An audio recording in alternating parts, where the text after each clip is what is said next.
Dookter namoonni hedduun fedhii ofii sirriitti dabalachuuf jecha kiniinii fayyadamu. Garuu miidhaan qabaatu jedha obboleessi keenya. Gaafii gaafatamuu qabudha. Gaafii barbaachisaadha. Namoonni haarawii mana kana seentan mallattoo yeroo balleessuudhaani koomentii tokko barreessaa. Namoota tokko barreeffatee foloo taasisaa. Namoonni keessattuu foloon keessan 10,000 gachay hatta mana akka foloon keessan 10,000 seenuuf isin fayyada. Namoonni tokko barreeffatan karoora keessan barreessee foloo taasisaa deema. Jalqaba jechuudha dhiironni hedduun maaliif kiniinii kana fayyadamu? Kiniinii kun faayidaan isaa maali? Miidhaan isaa hoo maali? Ka jedhu ilaallaa jechuudha. Jalqaba irratti namoonni kiniinii kana fayyadamuu qaban namoota fayya qabeessa ta'uudhaa qabu. Namoota dhukkuba sukkaaraa hin qabne, namoota cirracha kalee hin qabne, namoota dhibee garaa garaarraa bilisa ta'an ta'uu qaba jechuudha. Namoonni hedduun kiniinii kana jagna ta'uudhaaf haadha manaa isaanii biratti goota ta'uudhaaf fayyadamu.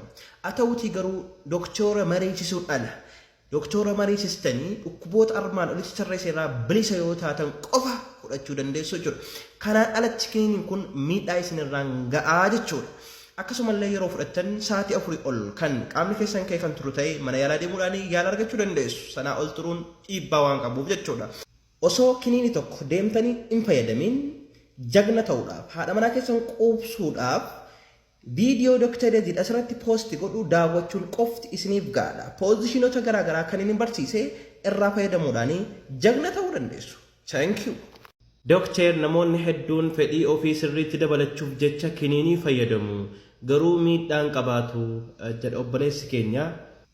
Gaafii gaafatamuu qabudha. Gaafii barbaachisaadha. Namoonni haarawii mana kana seentan mallattoo yeroo balleessuudhaani koomentii tokko barreessaa. Namoota tokko barreeffatee foloo taasisaa. Namoonni keessattuu foloon keessan 10,000 gachay hatta mana akka foloon keessan 10,000 seenuuf isin fayyada. Namoonni tokko barreeffatan karoora keessan barreessee foloo taasisaa deema. Jalqaba jechuudha dhiironni hedduun maaliif kiniinii kana fayyadamu? Kiniinii kun faayidaan isaa maali? Miidhaan isaa hoo maali? Ka jedhu ilaallaa jechuudha.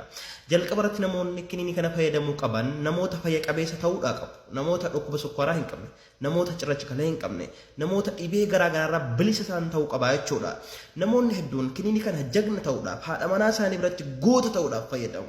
Haa ta'uutii garuu dooktora mariisisuudhaan Dooktora mariisistanii dhukkuboota armaan olitti tarreesseerraa bilisa yoo taatan qofa fudhachuu dandeessu jechuudha. Kanaan alatti kiniiniin kun miidhaa isinirraan ga'aa jechuudha. Akkasumallee yeroo fudhattan sa'aatii 4 ol kan qaamni keessan ka'e kan turu ta'e mana yaalaa deemuudhaan yaala argachuu dandeessu. Sanaa ol turuun dhiibbaa waan qabuuf jechuudha.